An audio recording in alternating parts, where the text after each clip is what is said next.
ભુજથી અત્યારે એક મહત્વના અને ચિંતાજનક સમાચાર સામે આવી રહ્યા છે। કચ્છના ઐતિહાસિક ભુજિયા ડુંગરની તળેટી પાસે પાણીની મુખ્ય પાઇપલાઇનમાં મોટું ભંગાણ સર્જાયું છે। પાઇપલાઇન લીક થવાને કારણે અત્યારે રસ્તા પર પાણીના ઊંચા ફુવારા ઉડી રહ્યા છે અને હજારો લીટર પીવાનું શુદ્ધ પાણી વેડફાઈ રહ્યું છે। આ લાઇન લીક થવાને કારણે ચારે તરફ પાણી ફરી વળ્યા છે અને રોડ પરથી નદી વહેતી હોય તેવા દ્રશ્યો જોવા મળી રહ્યા છે। આ ઘટના અંગે સ્થાનિકોનું માનવું છે કે કોઈ અજાણ્યું વાહન આ પાઇપલાઇન સાથે અથડાયું હોઈ શકે છે, જેના કારણે લાઇન ક્ષતિગ્રસ્ત થઈ છે અને પાણીનો આટલો મોટો બગાડ થઈ રહ્યો છે। વાહન અથડાયા બાદ તરત જ લાઇનમાંથી જોરદાર પ્રેશર સાથે પાણી બહાર નીકળવાનું શરૂ થઈ ગયું હતું। એક તરફ પાણીની અછતની વાતો થતી હોય છે, ત્યારે બીજી તરફ આ પ્રકારે હજારો લીટર પાણી રસ્તાઓ પર વહી જતા સ્થાનિક લોકોમાં તંત્ર સામે રોષ જોવા મળી રહ્યો છે। અત્યારે આ લીકેજને કારણે આસપાસના વિસ્તારોમાં પાણીના વિતરણ પર પણ અસર પડી શકે તેવી ભીતિ સેવાઈ રહી છે। ભુજિયાની તળેટીમાં ઉડતા આ પાણીના ફુવારાઓને જોવા માટે લોકોના ટોળેટોળા પણ એકઠા થયા છે। હવે જોવાનું એ રહે છે કે વહીવટી તંત્ર આ બાબતે કેટલી ઝડપથી કામગીરી કરે છે અને પાણીનો આ વેડફાટ અટકાવવામાં આવે છે।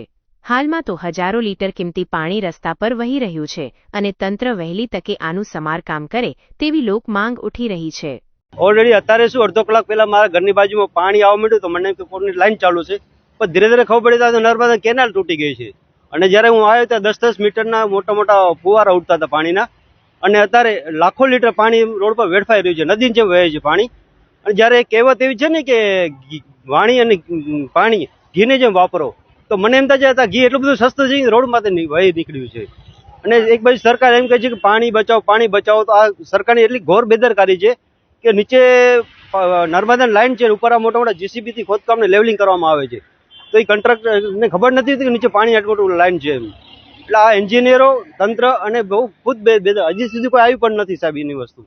આજે ઉભા જે માણસો રોડમાંથી જોવે છે એના માટે, અથવા વાલ્મીને પણ નથી આવી કે આ રિપેરિંગ કરવા માટે આવી એમ।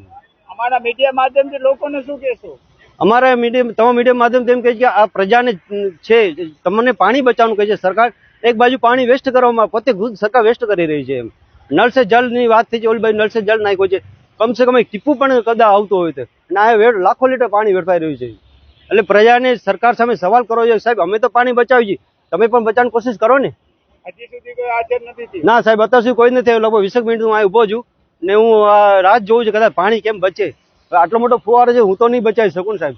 નાનો વાલ હોય તો કપડું બોડું બંધ કરી શકે।